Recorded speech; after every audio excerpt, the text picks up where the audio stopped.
असतो मा सद्गमय तमसो मा ज्योतिर्गमय।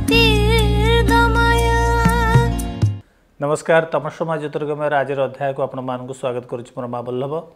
आज आम ओडिशार एमिति जड़े मनीष को भेटा जाऊे जहाँकर जीवन प्रतिफलन में अनेक गुड़े जीवन आलोकित हो पारी। सामाजिक संस्कार दिगरे तांकर बहुत प्रभाव रही एवं ता सहित अच्युतानंद साहित्य को नहीं से समग्र राज्य रे एक आंदोलन सृष्टि करिसेंती। आसंतु स्वागत करिबा स्वामी तत्वानंद परमहंस को एवं तांकठु जानिबा जीवन पाई किछि भल कथा। आज्ञा प्रणाम। प्रणाम प्रभु। अनेक कहते आध्यात्मिक साधना क्षेत्र में खाद्यर श्रृंखला निहाती आवश्यक। अनेक हुए तो या अस्वीकार करनी खाद्यर कौन अच्छी जे प्रकार आहार करिक मध्य मनीष आध्यात्मिक साधना आगे पार।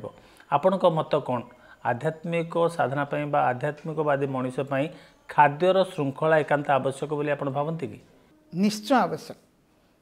निहाती दरकार। कारण परिवेश परिस्थिति द्वारा ही मनुष्य ऊपर को उठे, जागृत हुए। कौ परिवेश? आध्यात्मिक परिवेश। आध्यात्मिक परिवेश न हो पारे जमी आम पिंडर साइलेंस आज बसीचे, जदि टिके नॉइज कौट आसूँ पारे ये जो साइलेंस मोड सर्वप्रथम अंत चेतनार साइलेंस दरकार। भीतर शब्द को शुणापी अंतर साइलेंस मोड दरकार, से स्थिरता दरकार, से शुद्ध पवित्र कामनेस दरकार। यही कामनेस को आने मु बुद्धि को मन में पकेबी नहीं, कारण मनर गति हूँ चंचल। ताको भागवत मध्य क्लीयर करिसेंती, ए मन स्वभाव चंचल केबे हे नुह निश्चल। ए मन केबे निश्चल हम ना। तू ताको निश्चल जदि करिवो फॉर टाइम बिंग निश्चल हम किसी पीरियड पर्यंत। धरतु आम आज संजोग रखीचे मु 2टा ରୁ 2:30 भितर प्रोग्राम सारी। जदि 2:30 होगला मन चंचल होगला ना ना मोर आउ गोटे प्रोग्राम अच्छी मत जावाक पड़ो। तेणु लिमिटेड पीरियड पर्यंत मन को आम चंचल स्थिर करिपारिबा, किंतु सबु समय ना नुहे। कहीं मन स्वभाव चंचल केबे हे नुह निश्चल। तेणु मन को निश्चल करने को हेले बाट कौन ना मो बुद्धि को मु चैतन्य सांगे पकेबी, जे चंचल न सदा पूर्ण सर्वपूर्णमय चैतन्य पकेबी। जहाँ आम जगन्नाथ बोली कहूचे, जहाँ को परमब्रह्म बोली कहूचे, जहाँ को आत्मबोध बोली कहूचे, जहाँ को जीव चैतन्य बोली कहूचे, से पड़ो। मनीषर क्रोध आज समय रे अनेक किछि घटे दउछि। से अंतर्जातीय स्तर कथा हो बा परिवार घरर गोटे कोठरीर कथा हो,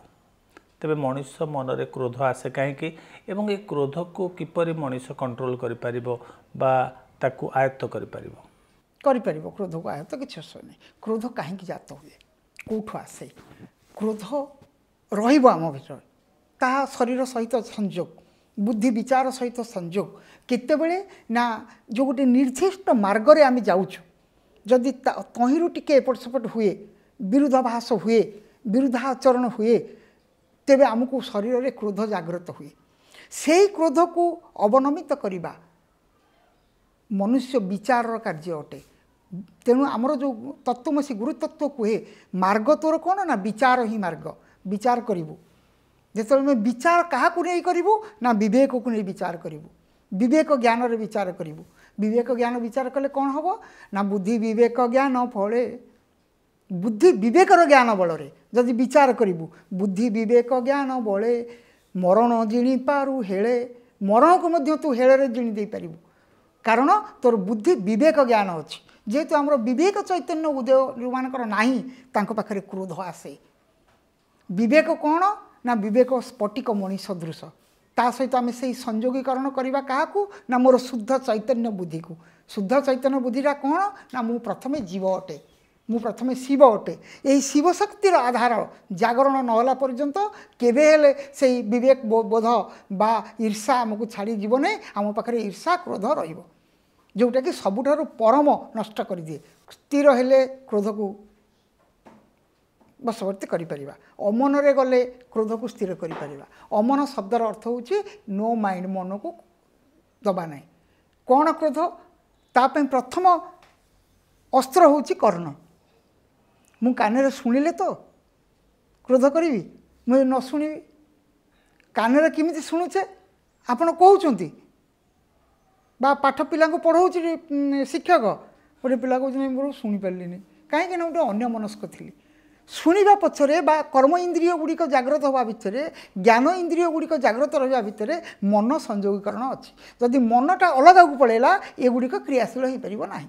बा ठीक से रिसीव करें जदि मो बुद्धि अमन रहा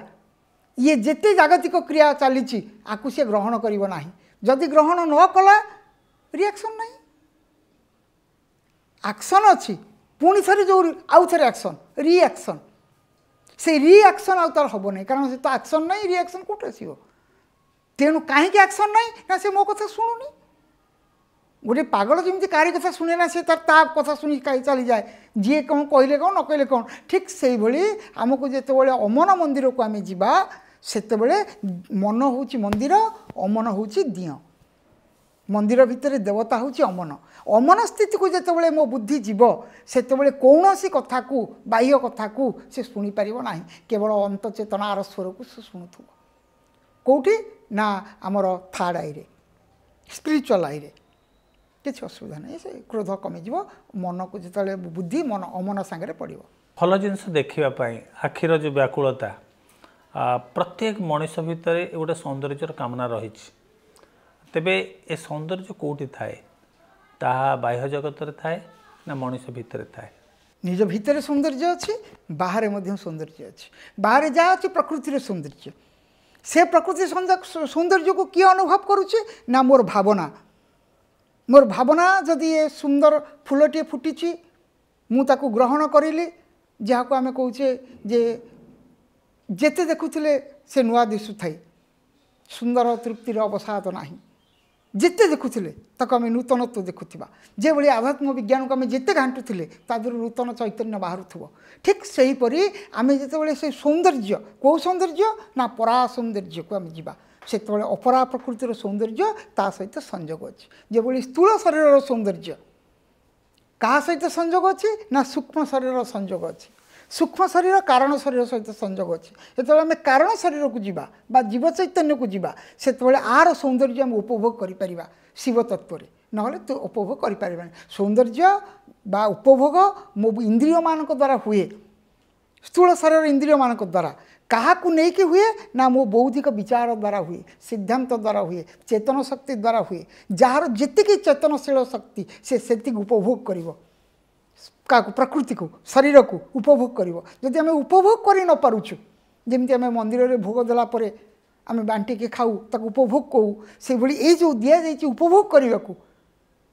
जहाँ भोग्य वस्तु बोलिक आम कहूँ प्रकृति उपभोगर योग्य किंतु आम कर्ण को उपभोग कर पारुनु शब्द ब्रह्म को अंतर शब्द को शुणी पारुनु आम कौन करूँ बाहर शब्द को शुणुचु शुणिकी किए यही कर्ण शुणी हाथ जोड़ुची यही कर्ण शुणी हाथ हाणुची कहीं ये जो शरीर रूपी महाभारत महाभाव जी रत अच्छी महाभाव रत महाभारत भावरे रत भारत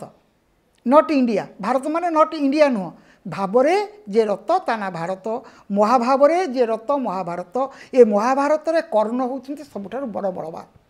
से कौ कर्ण ना ये शरीर रूपी देह रूपी महाभारत रे कर्ण होउछि सबुठार बलवान जहाँ पाई आज सुप्रीम कोर्ट पर्यंत तैयारी थाना आउटपोस्ट ठूँ आरंभ करी थाना कोर्ट कचेरी ठूँ आरंभ करके सुप्रीम कोर्ट तैयारी कर्ण तेणु कर्ण होउछन्ति एडे बड़ वीर तेणु ये कर्ण को आम बुझा दरकार एवं श्रवण इंद्रिय को जागृत करवा दरकार किपरि शुणिबा ना आम निज भीतर तथ्य को शुणिबा इनर सोर्स को शुणिबा बाहर सोर कौन शुणवानी शुणा किंतु क्या विचार आमर भावना कौटी मुझे कौन ग्रहण करुच्ची से हूँ उद्देश्य आम जहाँ शुणीचु आपण जितेबाला पूर्वाश्रम थे से आपण हुए तो गोटे सरकारी वृत्ति भितर थिले संसार भितर थिले कहीं आपणकर आध्यात्मिकता प्रति एत आग्रह आसला एवं एत दृढ़तार सहित संसार को छाड़ी कहीं आपण आध्यात्मिक पथर आगे गले श्री अरविंदर खंडे बही जे human body is not mortal it is immortal जो से बही खंड को छोट चटी बही खंड देखिली कटक श्रीमां जो आश्रम अच्छी देखला ମୁଁ ତାକୁ ସାଙ୍ଗେ ସାଙ୍ଗେ ସେଇଠି ପଢ଼ିଲି। ତାର ଲେଖିଛନ୍ତି ଯେ ମନୁଷ୍ୟ ଏକ ପରିବର୍ତ୍ତନଶୀଳ ଶରୀର, ମନୁଷ୍ୟ ଶରୀର ଏକ ପରିବର୍ତ୍ତନଶୀଳ କିନ୍ତୁ ମରଣଶୀଳ ନୁହେଁ। ଭୁଲ କ୍ରମରେ ଆମେ ତାକୁ ମରଣଶୀଳର ଆଖ୍ୟା ଦେଇଛୁ, ଯେଉଁଥିପାଇଁ ସିଦ୍ଧ କରିଦେଇଛୁ ବିଚାରରେ ଯେ ସେ ମରଣଶୀଳ। ଏହି ସିଦ୍ଧାନ୍ତ ହିଁ ଆମକୁ ସେଇ ଜାଗାକୁ ନେଇଯାଉଛି। ଯେପରି ଆମେ 7 ଦିନ ପୂର୍ବରୁ ସିଦ୍ଧାନ୍ତ କରିଥିଲେ ଆମେ ମଙ୍ଗଳବାର ଏଇ ଜାଗାରେ ଏଇଠି ବସିବା, ସେଇ ସିଦ୍ଧାନ୍ତ ଆମ ଶରୀରରେ ଆସି ପହଞ୍ଚିଗଲା। ଆମେ ସିଦ୍ଧାନ୍ତ କରୁଛେ ମୁଁ କାଲି ସପ୍ତାହ ପରେ ମୋ ଝିଅ ବାହାଘର ଅଛି, ମୁଁ ତନିଷ୍କରୁ ସୁନା କିଣିବି। ସେ ଗାଁରୁ ବା 50 କିଲୋମିଟର ଦୂରରୁ ତା ଗାଡ଼ି ଆସି ତନିଷ୍କ ଦ୍ୱାର ମୁହଁରେ ଲାଗୁଛି, କେଉଁଠି ଆଉ ପହଞ୍ଚିବନି, ତନିଷ୍କକୁ ଯିବ। ଯାହା ସେ ସ୍ଥିର କରିଛି ସିଦ୍ଧାନ୍ତ ନେଇଛି ସେଇ ସିଦ୍ଧାନ୍ତରେ ହିଁ ସେ ଉପଗତ ହେବ, ଶରୀର ପହଞ୍ଚିଯିବ। ଏ ମନ ଭାବୁଥାଏ ଯାହା କାଳେ ପ୍ରାପ୍ତ ହୁଏ ତାହା। ତେଣୁ ନିଶ୍ଚିନ୍ତ ଭାବରେ ସମୟାନୁକ୍ରମରେ ସେ ଶରୀର ସେଇଠି ପହଞ୍ଚିଯିବ। ଯେହେତୁ ଜନ୍ମସ୍ୟ ମୃତ୍ୟୁ ଧ୍ରୁବ ଏ କଥା ଆମକୁ ପାଠ ପଢ଼େଇ ଦିଆଗଲା, ଆଧ୍ୟାତ୍ମିକବାଦୀମାନେ ଆମକୁ କହିଦେଇଗଲେ, ତାକୁ ବା ପୁତିଗନ୍ଧମୟ ଶରୀର କହିଦେଲେ, ପଚା ସଡ଼ାର ଶରୀର କହିଦେଲେ, ଜନ୍ମ ମୃତ୍ୟୁର ଅଧୀନ ଶରୀର କହିଦେଲେ। ମୃତ୍ୟୁ ଜନ୍ମ ହେଇଛୁ ମାନେ ନିଶ୍ଚୟ ମରିବୁ, ଦୈନନ୍ଦିନ ତୋର ମୃତ୍ୟୁ ପାଖାପାଖି ହେଉଛି। ଏଇ ଯେଉଁ ସିଦ୍ଧାନ୍ତ ଗୁଡ଼ିକ ଆମ ପାଖରେ ଥୋଇଗଲେ, ଆକୁ ଶୁଣିବା ପରେ ଏବଂ ସେଦିନ ସେ ବହିଖଣ୍ଡକ ଶ୍ରୀ ଅରବିନ୍ଦଙ୍କର ପାଇବା ପରେ ଯେ human body is not mortal, it is immortal. କିପରି ଇମୋର୍ଟାଲ୍ ସେ 10 ଭାଗରେ ବୁଝେଇଛନ୍ତି। ଯଦି ଗୋଟିଏ ଡେଡ଼୍ ବଡ଼ିକୁ ଗୋଟିଏ ମେଡ଼ିକାଲ ସାଇନ୍ସ ଶହ ଶହ ବର୍ଷ ରଖୁଛି ଏବଂ ତାକୁ ଡିକେ ହେଉନି, ବିଘଟନ ହେଉନି, କେମିକାଲାଇଜ୍ କରି ରହୁଛି, କାହିଁକି ଗୋଟିଏ ଲିଭିଂ ବଡ଼ି ଡିକେ ହେଇଯାଉଛି, ଦୁର୍ବଳ ହେଇଯାଉଛି? କ'ଣ କାରଣ? ଇଏ ସମସ୍ତ କାରଣ ଖୋଜି ଖୋଜି ସେ ସେଥିରେ ପହଞ୍ଚନ୍ତି। ତୋର ସିଦ୍ଧାନ୍ତ ହିଁ ତୋତେ ସେଇଠି ପହଞ୍ଚେଇ ଦେଉଛି। ଏଇ ମୃତ୍ୟୁ ପାଇଁ ଦାୟୀ ହେଉଛୁ ତୁ ନିଜେ, କାରଣ ତୁ ଯେଉଁ ସିଦ୍ଧାନ୍ତ ନେଇଛୁ ସେଇଠି ଶରୀର ପହଞ୍ଚୁଛି। ତେଣୁ ଏଇ ତତ୍ତ୍ୱକୁ ଯାଇ ଯେତେବେଳେ ମୋ ଭିତରେ ଜାଗରଣ ହେଲା, ମୁଁ ସେଠୁ ଗଲି ମହାପୁରୁଷଙ୍କ ପାଖକୁ। ମହାପୁରୁଷ କହିଲେ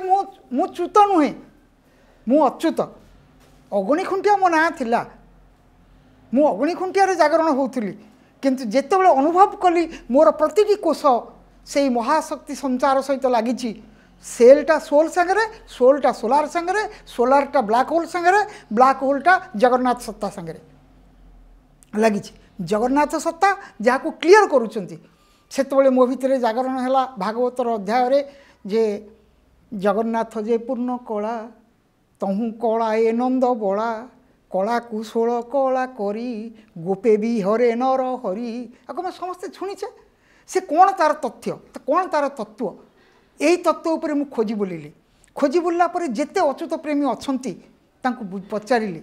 ହେଲେ କୃଷ୍ଣ ଚୈତନ୍ୟ ଶକ୍ତି, କୃଷ୍ଣ ଏକ ଚୈତନ୍ୟ ଯାହାକୁ ଆମର ISKCON, international society for Krishna consciousness, এই কৃষ্ণ কনসিয়াসনেস হচ্ছে কৃষ্ণ, আকর্ষণ শক্তি হি কৃষ্ণ। কৃষ্ণ শব্দর অর্থ হচ্ছে আকর্ষয়িতুম ইতি কৃষ্ণ। কৃষ্ণ কৌশি ব্যক্তি সত্তা নুহতি, কৃষ্ণকে আমি তৈরি করিছু। উই ম্যানুফ্যাকচর দি কৃষ্ণ। কিপরি না এ প্রকৃতির সর্বশ্রেষ্ঠ কৃতি মনুষ্য কৃতি, তাকে গোটে আকৃতি দিয়েছু সে শক্তিকে, যাকে এবে আমার ব্ল্যাক হোল বলিকি নাশ বিজ্ঞান কৌছি বিগ ব্যাং থিওরি। যেতবে মু সেই কৃষ্ণ মূর্তিকে পূজা করে କରୁଥିଲି, ସେତେବେଳେ ଚିନ୍ତା କରୁଥିଲି, ଆରେ ପ୍ରଭୁ ତୁ କ'ଣ ଏ ପିତ୍ତଳ ମୂର୍ତ୍ତିଟାରେ ଅଛୁ, ଏଇଥିରେ କ'ଣ ଅଛୁ,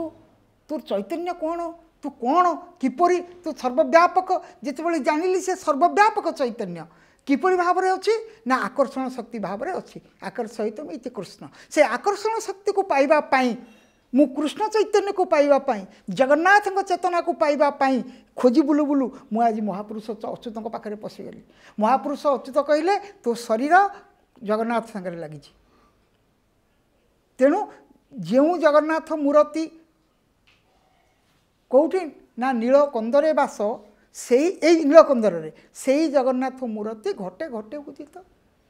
ପ୍ରତି ଘଟରେ ସେଇ ଅଛି। ତାକୁ କ୍ଲିଅର କରାଇଲେ, କହିଲେ ମୋ ନାଥ ଶ୍ରୀ ଜଗନ୍ନାଥ, ମୋର ନାଥ ଯେ ଜଗତର ନାଥ ସେଇ। କେଡ଼େ ବିରାଟ ସାଧନ, କେଡ଼େ ବିରାଟ ସାହିତ୍ୟ आध्यात्मिक चेतनार साहित्य उत्कलीय परंपरार देइछन्ति कहले मन्नाथ श्री जगन्नाथ मदगुरु श्री जगतगुरु मदात्मा सर्वभूत आत्मा मोर आत्मा जे सर्वभूत आत्मा ये जो एकीभूत चैतन्य को जानिबा पई ये शरीर जे मर नुहे अमर कहीं मरी जाऊँ ना तो अज्ञान मरी जाऊ तू ताको मारी दौचु तू ताको आत्महत्या कर दौचु कारण तू पाखे जीव ज्ञान नाही जीव बोध नाही जे मु जीव मु शिव एक कथा शंकर निश्चिंत भाव में कहीगले कहले अहं निर्विकल्प निराकार रूप विभु व्याप्त सर्वत्र सर्व इंद्रियाणां सदा मे समत्वं नवबंधन मुक्ति चिदानंद रूप शिवोहम शिवोहम शिवोहम मु सचिदानंद रूप शिव अटे यही शिव चेतना जेपर्यंत आम पाखे ना से मुझे 5टी महावाक्य ये 5टी महावाक्य को गुरुतत्व प्रकाश कली प्रथमे तो शरीर वर्तमान स्थितावस्था जड़ना चैतन्य निश्चिंत विचार दब चैतन्य जड़ नुहे आपाद मस्तक चैतन्य नख कौटी बाजिगले जापर लोम कौटी बाजिगले जापर अर्थात चैतन्य शक्ति तोर आपाद मस्तक चैतन्य जाग्रत होगी अच्छी तेणु तो शरीर है चैतन्य स्थूल शरीर वर्तमान रे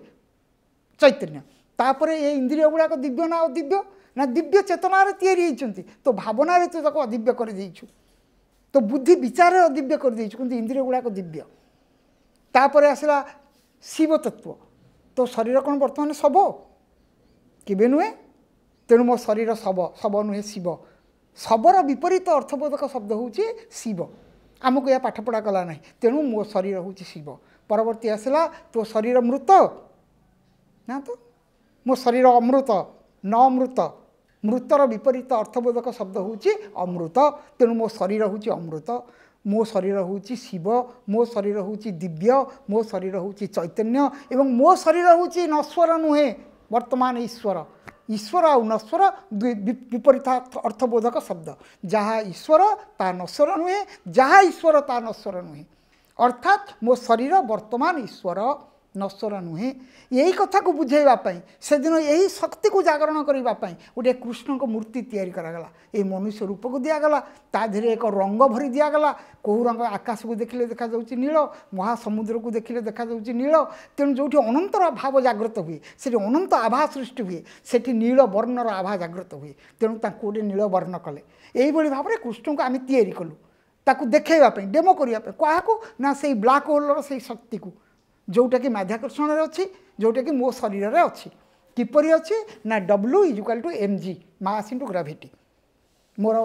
मोर ओजन केते ना मो वस्तुर वस्तुत्व इंटू माध्याकर्षण शक्ति